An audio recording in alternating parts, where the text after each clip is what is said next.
C'est l'information de cette fin de soirée, l'annonce il y a quelques instants de la décapitation d'un nouvel otage, un Britannique qui était détenu par ce groupe terroriste État islamique. Il s'appelait Alan Henning, il travaillait dans l'humanitaire. La vidéo de sa décapitation a été diffusée sur Internet, mais elle n'a pas encore été authentifiée. Charlotte Camp, vous êtes notre correspondante à Londres. Charlotte, quelles sont les informations de votre côté ?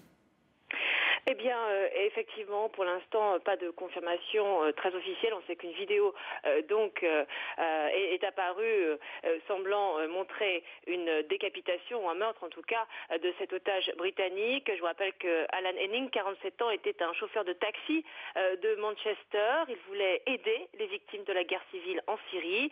Il était retenu dans le pays depuis 9 mois après avoir été capturé alors qu'il participait à des missions humanitaires et il voyageait avec un groupe d'amis musulmans dans le pays. Il s'agissait d'ailleurs de sa deuxième mission en Syrie en 9 mois et il avait aidé à lever des fonds ici au Royaume-Uni pour acheter des ambulances et des équipements médicaux à destination de la Syrie. C'est un homme qui était marié avec 2 enfants, des adolescents. Il était décrit par ses collègues comme un grand bonhomme avec un grand cœur et donc cette vidéo semble montrer que malheureusement cet otage a perdu la vie entre les mains de l'État islamique. Charlotte, y a-t-il déjà des réactions au Royaume-Uni après l'annonce de la mort d'Alan Henning ? Pas de réaction officielle pour le moment puisqu'on vient d'apprendre l'information, mais il est vrai qu'il y a beaucoup d'émotions ici alors que ces dernières semaines on a vu beaucoup de vidéos ou beaucoup de communiqués émanant de la famille de cette victime Alan Henning en demandant bien sûr qu'on le libère, en disant bien sûr que c'était un homme très généreux qui ne voulait qu'une chose, c'était aider les victimes de la guerre civile en Syrie. Il y avait également des informations qui n'ont pas été confirmées d'ailleurs dans la presse, selon lesquelles Alan Henning avait l'intention de se convertir à l'islam. Et c'est d'ailleurs avec un groupe d'amis musulmans donc qu'il se déplaçait en Syrie pour aider, donc je vous disais, les victimes de la guerre civile dans le pays. Merci Charlotte Camp, en direct de Londres pour iTélé. Nous irons vous retrouver, Charlotte, dès que vous avez de nouvelles informations. Direction à présent Alice, Washington. Où nous attend notre envoyé spécial Guillaume Oda. Guillaume Oda, on rappelle que la vidéo de la décapitation d'Alan Henning a été diffusée sur Internet, pas encore authentifiée. Vous l'avez vue, cette vidéo, Guillaume ?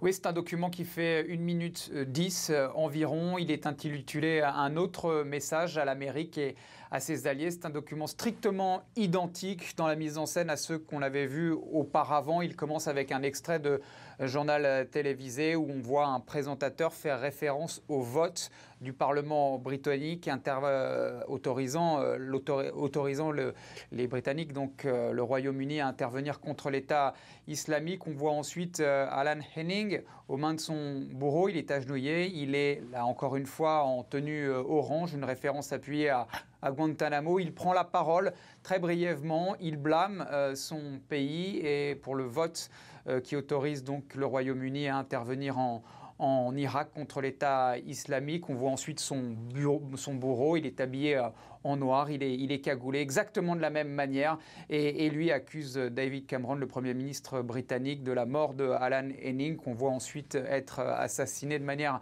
extrêmement brutale.